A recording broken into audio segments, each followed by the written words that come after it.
The following is a presentation of the Women's Football Alliance. We have reached the final week of the regular season. Welcome to the road to Canton.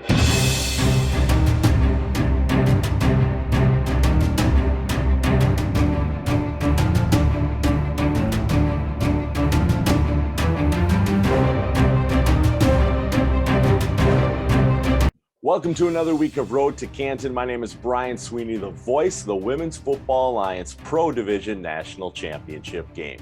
Week 7 did not disappoint as plenty of playoff teams jockeyed for positions. Here are the Week 7 scores and highlights. In the only non-head-to-head matchup for Week 7, the Dallas Elite Mustangs once again played the Houston Energy. Although they scored more points this matchup than in the previous meeting, the Dallas Elite Mustangs were not able to overcome the strength of Houston Energy and lost 13-42. In the WFA Pro head-to-head games, the Detroit Venom were able to get a season split when they were victorious this time around over the Pittsburgh Passion by a final score of 28-19. The win allows Detroit to finish the season at 4-2 overall. In a game that was shortened not due to injury or weather, but instead to a lack of field lighting, the Minnesota Vixens split the season series with the St. Louis Slam when St. Louis came on top with a score of 20-18. The Boston Renegades were able to finish another season sweep and also another undefeated regular season when they beat the DC Divas 60-28. And in what was originally set as the game of the week, the Cali War traveled to Nevada to play the Storm in the second of their two contests this season. Although the two teams only scored 30% of their total points from the previous meeting, the Cali War once again came out on top with a final score of 20-12. Alex Westhead breaks down the Cali War Nevada Storm game.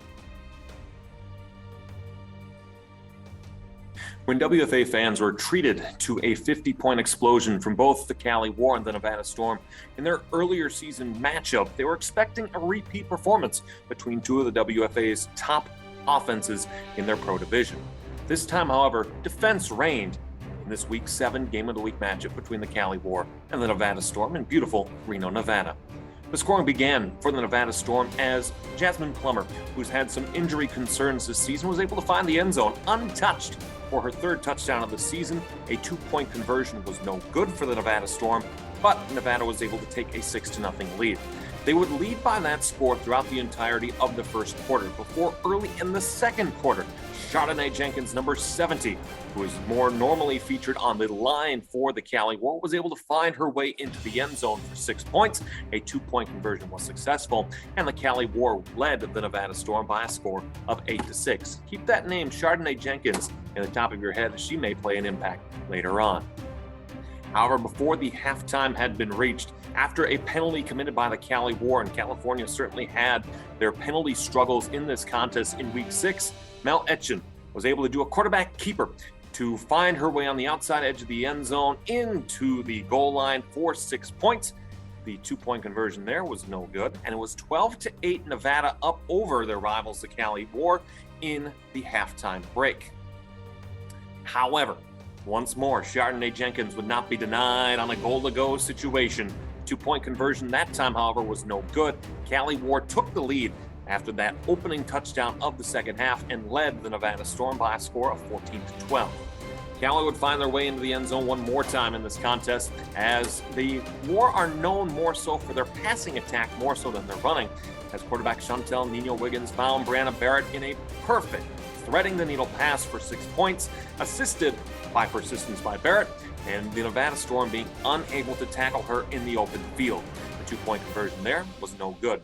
That's how we got to our final score of this one between the Storm and the War, as the Cali War will sweep the regular season series with the Nevada Storm winning this one by a final score of 20-12. As far as what this means for the playoff rating, the Cali War have concluded their season. They had just one loss this season to the Arlington Impact. As it stands right now, the Cali War are the number 2 team in the American Conference. They currently are slated to host the Minnesota Vixen in Week 1 of the playoffs on June the 11th. Cali is done with their games this season. Arlington is also done with their games. They're at the top. Nevada sits currently in 4th. However, with the win over the Minnesota Vixen already, a slip up by Minnesota could give them an opportunity to move up. One has to take a look as well for Nevada, considering that they still need help.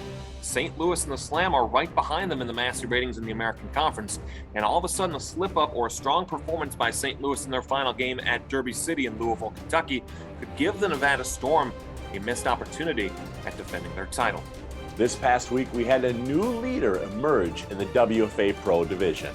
Number 10, Adrian Smith of the Boston Renegades set a new career reception yards record of 5,094 total yards. The Women's Football Alliance wants to thank their sponsors, KT Tape, Coors Light, Wilson, Aid Nation, Zenith, Hall of Fame Resort and Entertainment Company, Secret, and the NFL Alumni Academy. Thank you for your support of the Women's Football Alliance. Welcome back. This is the last weekend for WFA Pro teams to secure a position in the postseason or improve their seeding. Here are the Week 8 Pro Division matchups. The 1-4 Dallas Elite Mustangs host the 3-2 Austin Outlaws of Division II. Austin is looking to stay in the Division II playoff picture. The 3-2 Minnesota Vixen finished regular season play on the road against the 3-2 Nebraska Valkyries of Division II. Both teams are hoping for a big win so that they can host a first-round playoff game. The 3-2 St. Louis Slam also finished on the road against a Division II team when they traveled to play the 2-3 Derby City Dynamite. St. Louis will need to win big and get some help to make the playoffs. The Dynamite will want to win big for a chance to host a playoff game. The 4-1 Tampa Bay Inferno travel to play the 2-3 Jacksonville Dixie Blues of Division II. Tampa needs to win to host a first-round playoff game. And in the game of the week, the 2-3 DC Divas travel to play the 3-2 Pittsburgh Passion. Both teams are currently in the playoffs. However, with Detroit at 4-2, there is a chance that whoever loses this game could miss the playoffs and allow the Venom to move to the postseason. Boston, Nevada, Arlington, Cali, and Detroit are all on byes this week. Alex Westhead is back to break down the DC-Pittsburgh matchup. As the road to Canton winds its final regular season trail, we conclude our Game of the Week feature this regular season with a return to the National Conference and a historic rivalry, as the DC Divas will head into the mountains of the Allegheny River to take on the Three Rivers team known as the Pittsburgh Passion. We first look at the visitors in this contest, the DC Divas. If I mentioned in Week 1's broadcast, where we talked about the DC Divas' offensive struggles last season, it's been a return to form for DC this season. When we take a look at them statistically, they have 34.2 points per game this season. That's 7th best in the WFA's Pro Division. They have 376.5 yards per game, 5th best. And the defense has been right in the middle of the pack, 25.5 yards per game, good enough for 8th in that category. The DC Divas have made a change at quarterback this season from teams past and from seasons past for the DC Divas, as instead of being led by their former quarterback Amanda Congliati, they are led instead by Janelle Thomas. Thomas's season for the DC Divas is 4th in passing yards in the WFA's Pro Division with 565. She has 10 touchdowns combined with 7 interceptions, and if there's one thing that the Divas would like to see her do more of, it's turn over the ball less. The story for the DC Divas is their running game. Deja Scott, returning from injury last season, has performed well this season for DC. 362 yards on the ground, an average of 8.2 yards per carry, and 4 rushing touchdowns for the Diva rushing attack. Receiving-wise, they have the 4th and 5th best receivers in the Pro Division, with Shaquan Deganey, 306 yards, and Lexi Flores, 283. When we look at them defensively, they are led by 43 tackles this season by number 50, Narcissa Arzu. They also have tackles for loss led by number 28, Anastasia Olavu, who do a great job controlling the defensive line for the DC Divas. When we take a look at their statistics, they play a tough schedule. They have the Battle of the Beltway with the Baltimore Nighthawks each season. One game at home, one game at away. DC swept that regular season series with the Nighthawks this season. But they also have a home-and-home contest against their bitter rivals, the Boston Renegades. And as the Renegades have done, throwing 60 points on DC each of their contests this season, including the last time the Divas played in Week 7, a 60-28 victory for the Boston Renegades up in the Boston area. So for DC, this is the last opportunity for them to return to form in the playoffs, or heading into the playoffs, I should say, as the DC Divas currently sit at third in the National Conference. Their rivals in this contest are the Pittsburgh Passion, the Franco Harris supported team, as the Passion returned for their first time since the 2019 season. We've had the opportunity to see the Pittsburgh Passion 2 times previously on Game of the Week. They won their first game, the Game of the Week, in week number 1, a 27-8 victory at Detroit against the Venom in their return to play since 2019. But then, as many teams do, a 46-8 loss at the Boston Renegades in the Week 5 Game of the Week. Alyssa George is 7th, the quarterback for the Pittsburgh Passion, is 7th in receiving and passing yards this season with 412. She does not factor into the box score frequently. 4 touchdowns to 2 interceptions this season, but she's averaging 12.5 yards per pass. That's pretty darn good, no matter how you slice it. The rushing is led by the WFA Pros Division's 17th leader in rushing yards, Marcelina Chavez. Just 9 carries, she's been effective with them. 21.7 yards per average, 195 yards on the ground, 3 rushing touchdowns, 2 of which came against the Detroit Venom. Receiving wise, they're led by Janice C. Meister, who's 9th in receiving yards in the WFA's Pro Division. 9 receptions this season, 185 yards, and of the 5 touchdowns thrown by Passion quarterbacks this season, Meister has 3 of them. The defensive specialists for the Pittsburgh Passion remain as they did when last we saw the Pittsburgh Passion in Week 3. Anna Dahman with 41 combined tackles, 3 of which for loss. Devin Peace with 30 combined tackles, none, however, for loss. And Caitlin Niedermeyer leading the category in tackles for loss with 4 and 25 combined tackles this season for the Pittsburgh Passion. In sacks, they have 8 individual Passion players, all of whom have recorded a sack this season, and are led by number 92, Chelsea Biggers, in that category. This contest between the Pittsburgh Passion and the DC Divas in the Tri-Rivers area and on the shores of the Allegheny will have significant impact in the National Conference standings. The Boston Renegades are at the top of that table. They are going to be the number 1 team. Not much is going to change them. The gap between them and the Arlington Impact in the American Conference is significant. And with Arlington idle, they're not going to be caught, and they're not going to be caught by Tampa Bay either. Boston will be that top team. However, for DC and Pittsburgh, the Divas are in 3rd. The Passion are in 4th. The Detroit Venom have finished their regular season. They are 4-2. They are idle, therefore, this week.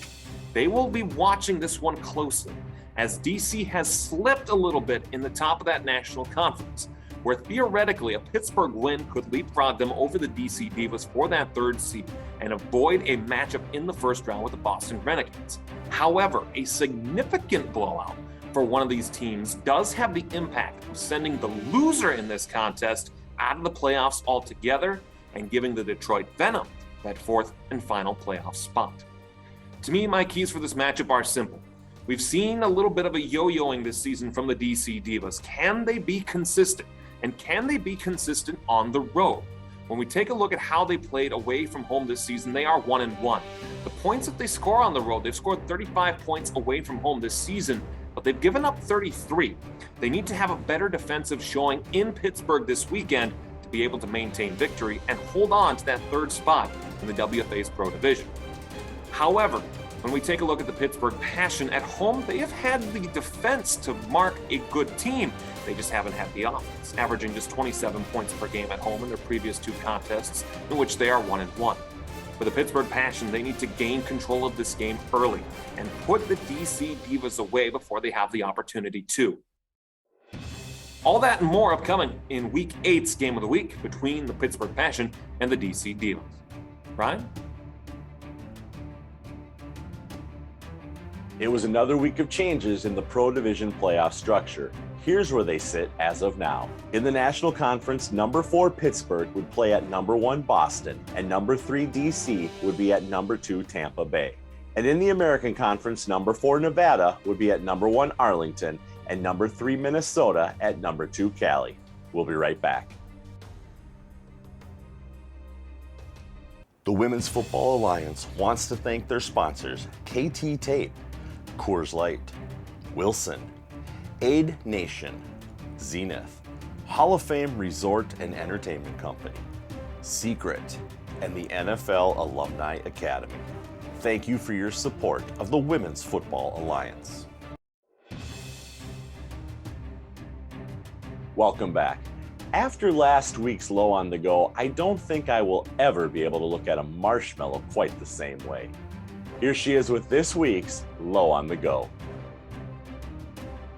Hey, it's so good to see you. I haven't seen you in like a whole 7 days. I don't know what you've been doing in these 7 days, but me, I've been on social media. I've been on TikTok, Instagram Reels, Facebook, video, you name it. I've been all over the place. I love to see WFA players getting creative and sharing their craft with the world. It is so much fun. They can like spin around and be a whole different person. I love it. Let's watch a few together. John was the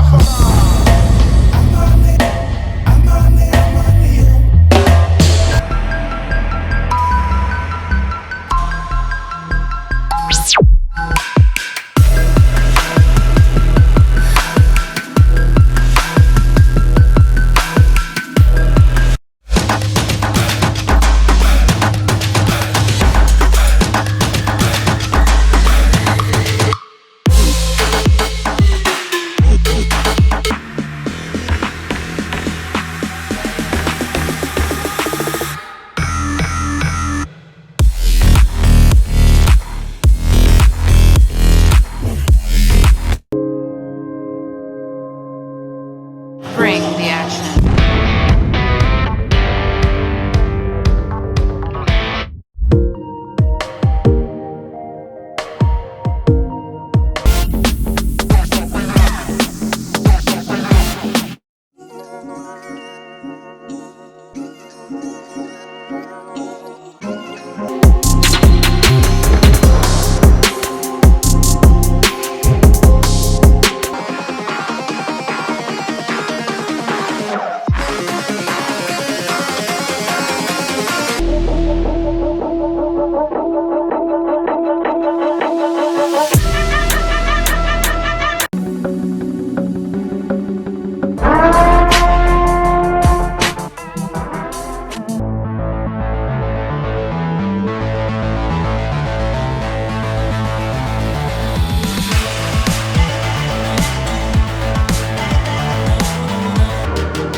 See you next week.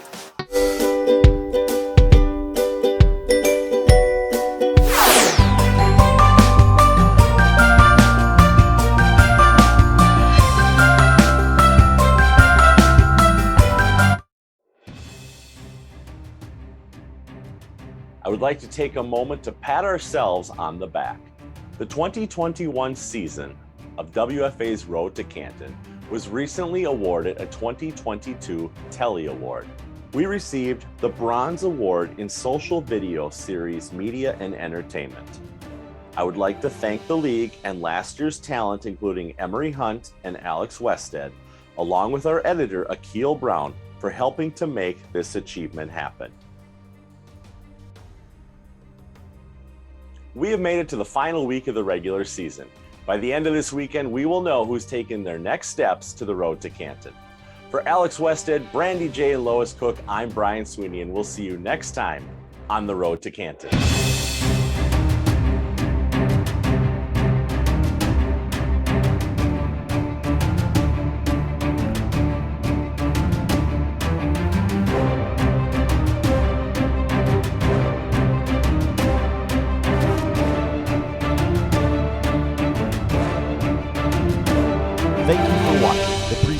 presentation from the Women's Football Alliance.